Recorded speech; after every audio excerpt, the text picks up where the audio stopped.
Olá, sejam bem-vindas e sejam bem-vindos. O universo é feminino, mas todos cabem no nosso canal Atenção Difusa Mulher, que tem como objetivo trazer informações importantes para o público feminino e a sua família.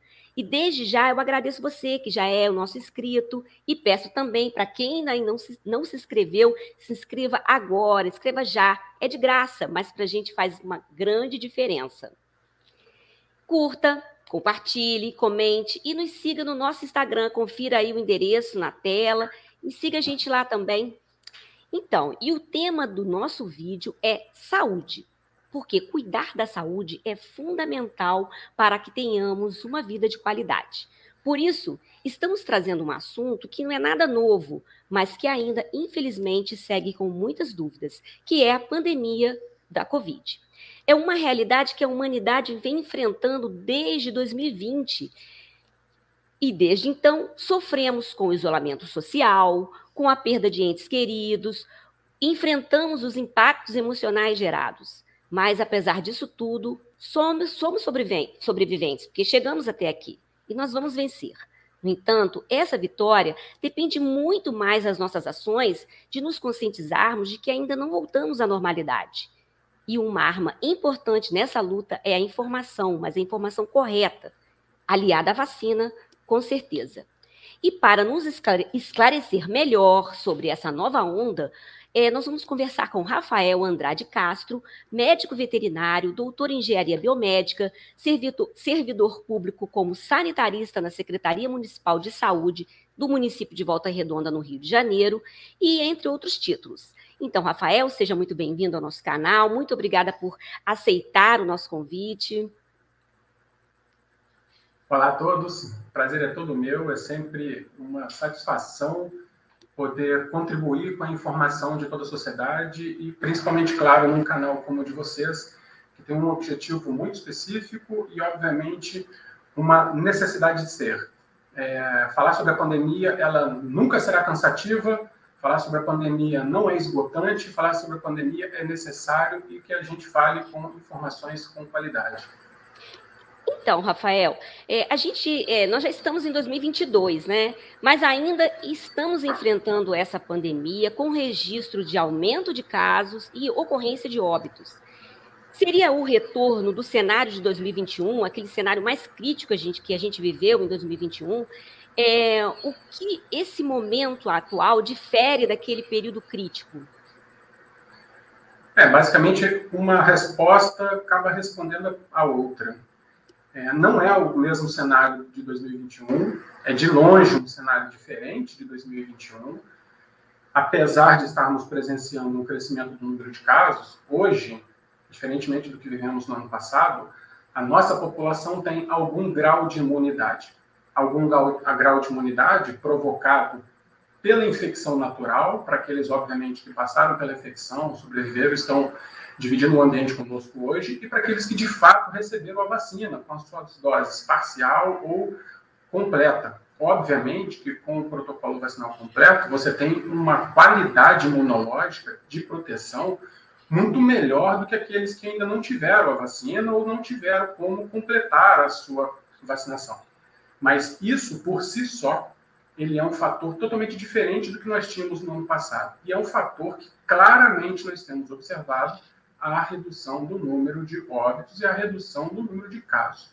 Claro, os casos hoje estão acontecendo e acontecendo em crescimento, semelhante ao que foi feito no ano passado, mas numa carga, num percentual muito menor, e muito menor de verdade. As pessoas estão adoecendo hoje com quadros muito mais brandos do que os quadros brandos que se viam no ano passado.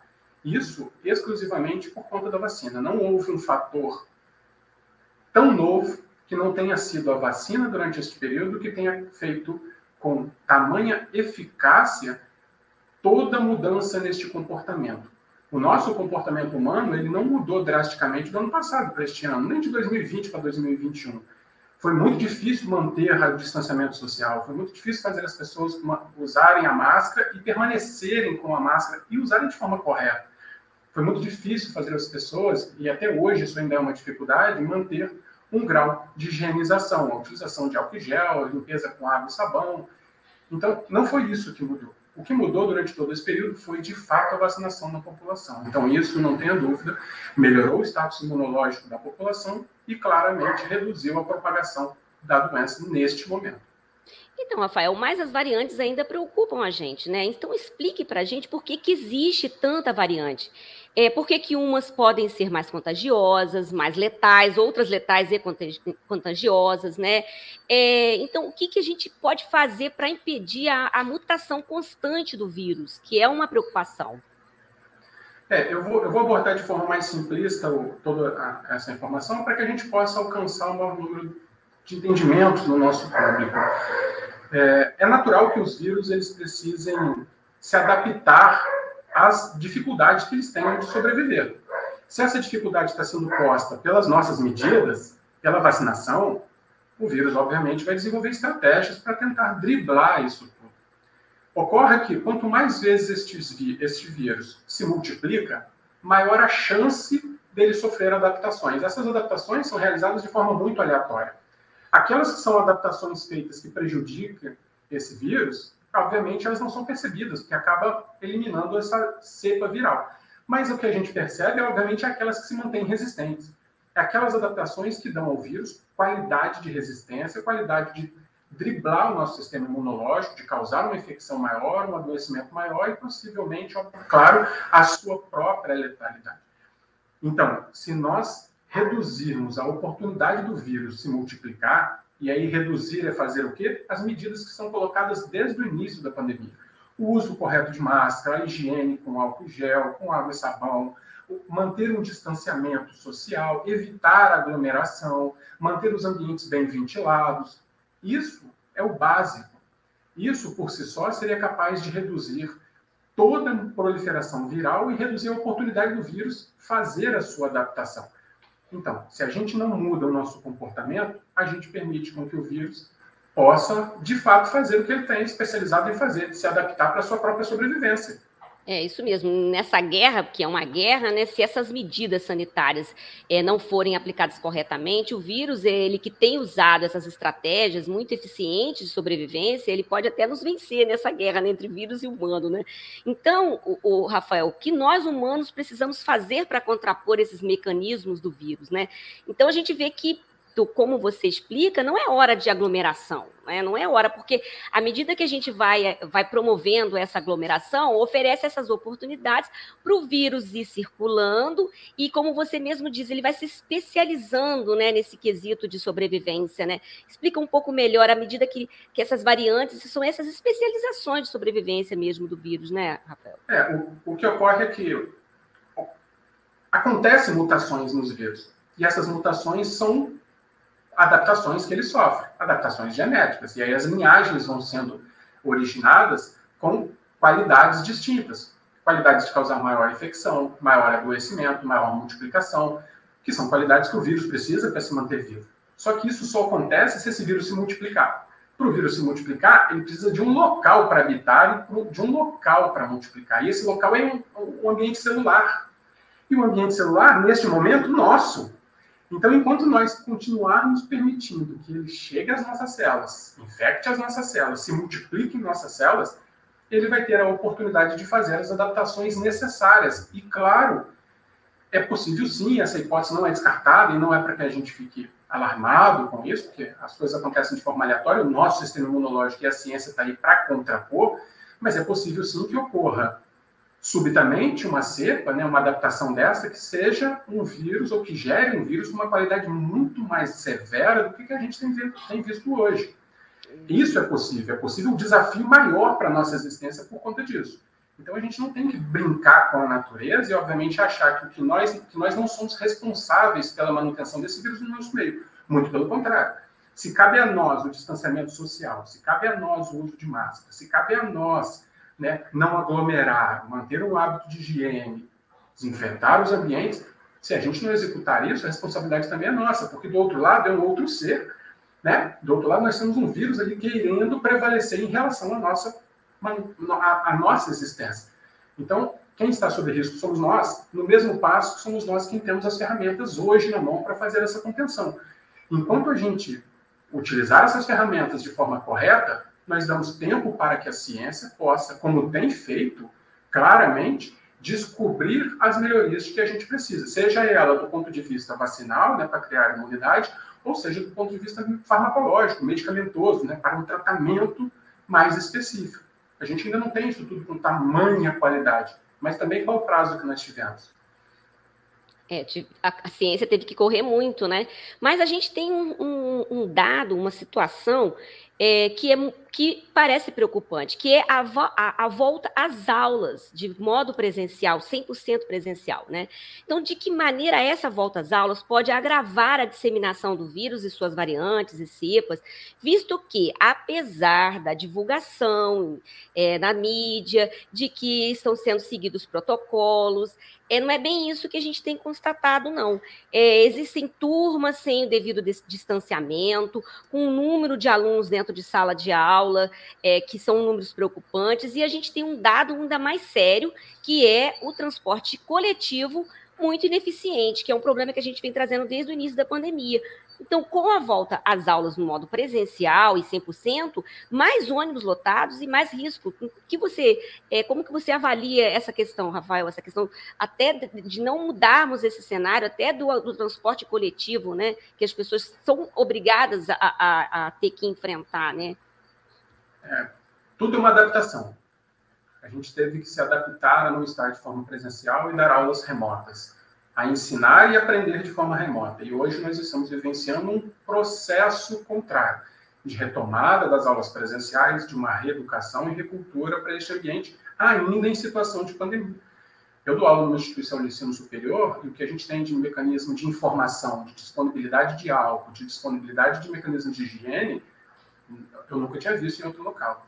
Eu sei que realidades distintas ocorrem, de fato ocorrem, porque a gente precisa dessa mesma conscientização que a gente pede para toda a população, obviamente para os empresários, obviamente para os gestores escolares, obviamente para professores e principalmente para pais também. Os pais têm que auxiliar na fiscalização desses locais, escolherem as escolas adequadas, denunciarem aquelas que não estiverem comprometidas com a segurança sanitária.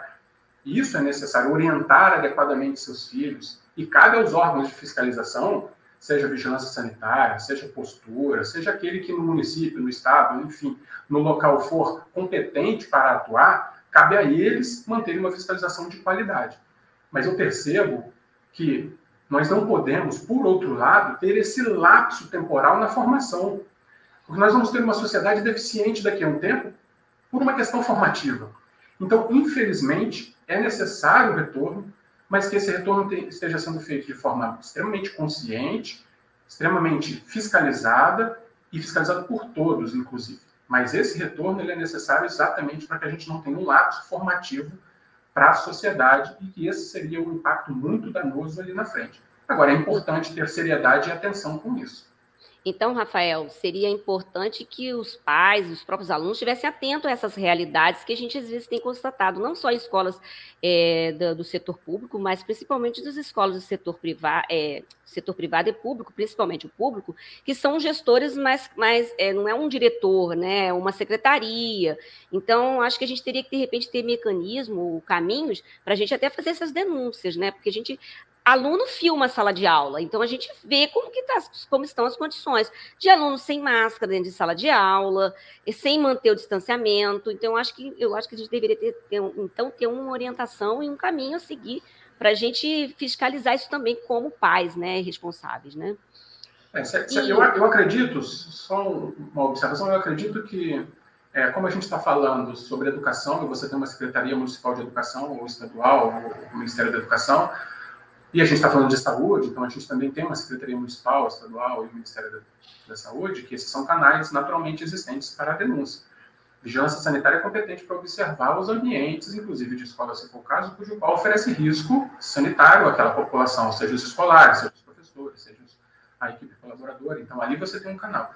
Nas secretarias de educação, eu acredito que deve existir canais ali também.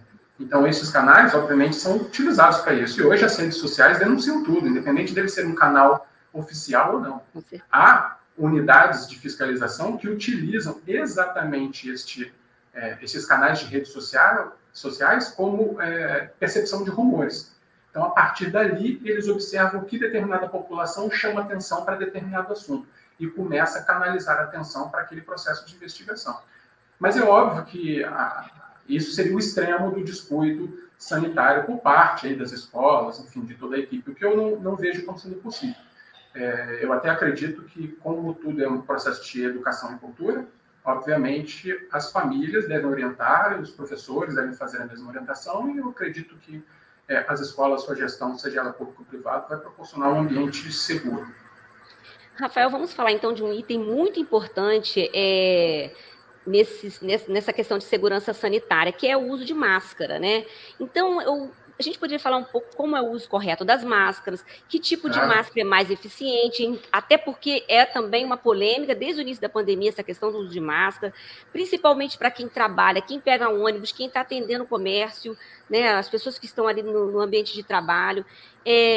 Devemos colocar mais de uma máscara. A gente pode até fazer uma demonstração, eu até trouxe algumas máscaras, se você puder nos ajudar, e por que é importante o uso correto de máscara, né, tampar o nariz, né, porque a gente às vezes vê máscara no queixo, vê máscara de todo jeito. Você poderia dar uma orientada dessa importância desse item? Esse talvez tenha sido uma das maiores fragilidades no nosso processo de orientação popular e de entendimento e de estabelecimento de uma nova cultura desde o início da pandemia por parte dos nossos órgãos de saúde. Nunca foi feito uma informação tão clara e tão específica, detalhada nesse sentido, que foi uma grande fragilidade. A máscara, ela é simplesmente, né, em resumo, um filtro para o ar que você respira pelo nariz ou que você respira pela boca.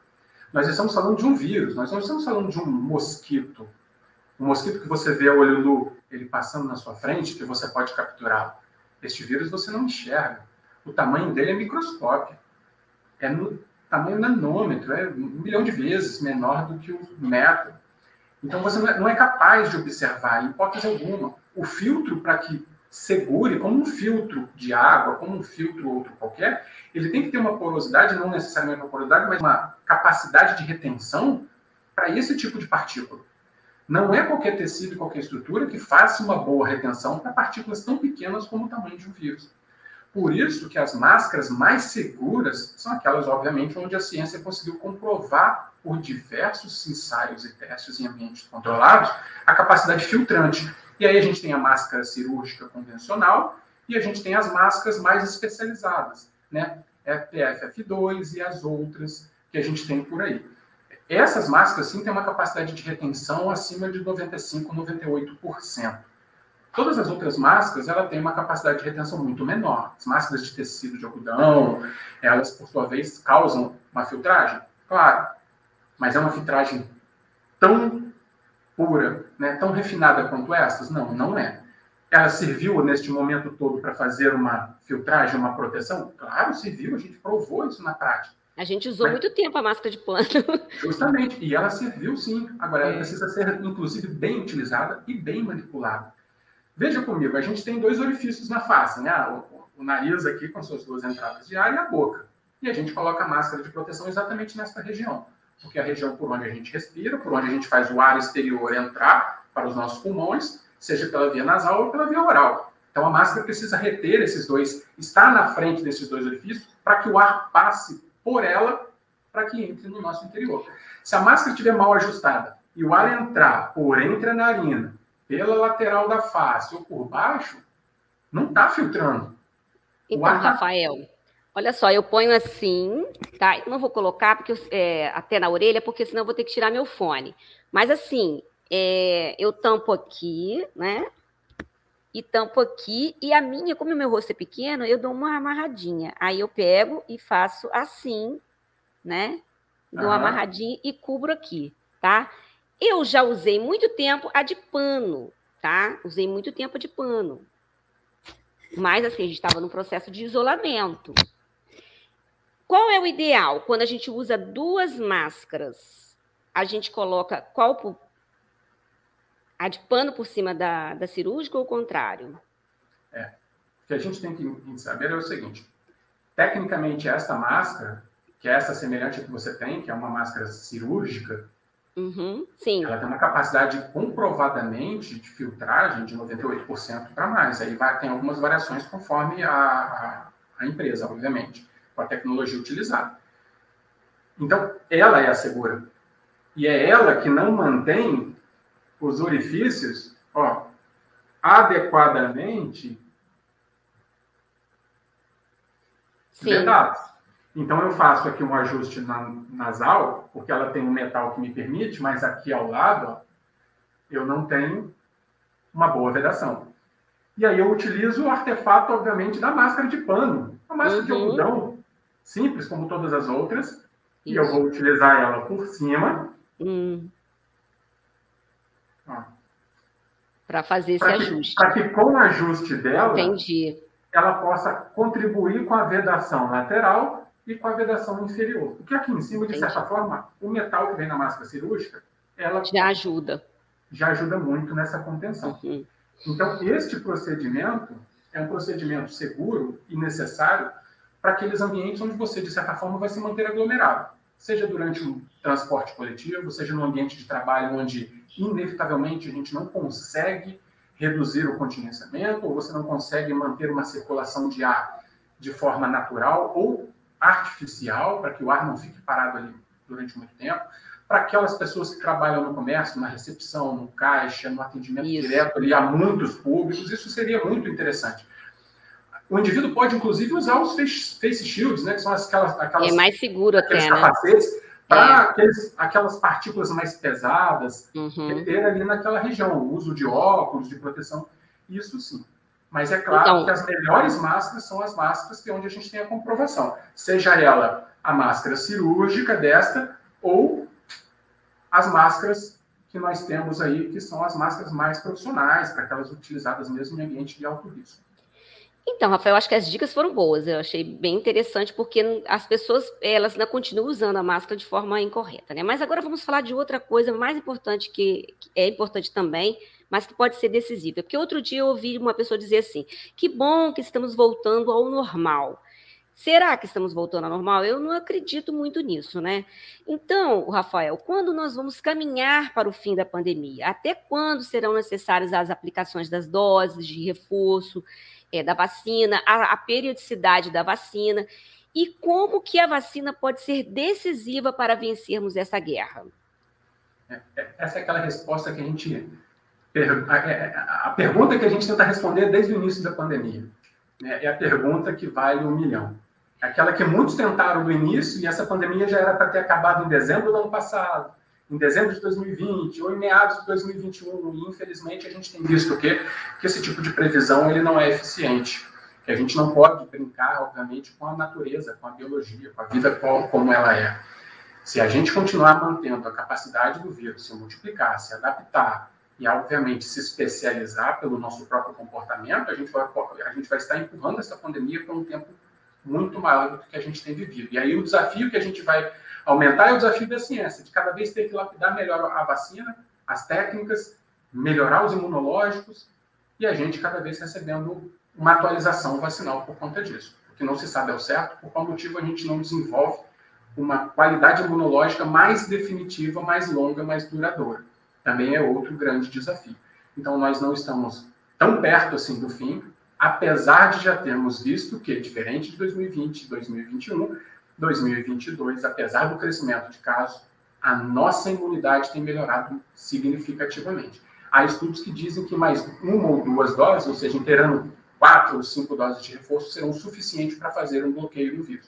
Isso, se ele não se especializar, obviamente, para melhor para ele, para pior para nós, antes disso, ao passo de driblar essas tecnologias que estão sendo feitas e, obviamente, a vacina. Então, é importante que nós sigamos com a nossa responsabilidade social de manter o distanciamento, o uso de máscara, a higiene, a etiqueta respiratória e todas as outras orientações que compete a cada um de nós, de forma bem rigorosa e bem respeitosa, porque a gente vai abreviar mais esse tempo. Então, é possível, sim, que seja necessário mais 2, 3 ou mais doses com base nessa possibilidade. Se esse vírus mudar completamente e surgir um vírus novo, está uma nova pandemia aí. Né? Então, é difícil, mas a gente precisa encarar com seriedade o que é responsabilidade nossa. Então, Rafael, muito obrigada pelas suas informações, muito valiosas. Agradeço você ter aceitado o convite, né, e falar conosco. E se vocês tiverem mais dúvidas sobre o assunto, deixe no comentário, comenta lá para a gente. É um tema que precisa sempre de muitos esclarecimentos. Então, comenta lá. E se você gostou, deixe o seu curtir, se inscreva no nosso canal, se inscreve aí agora e compartilhe para que mais pessoas vejam esse conteúdo valioso. Até a próxima. Tchau. Tchau, muito obrigado pelo convite.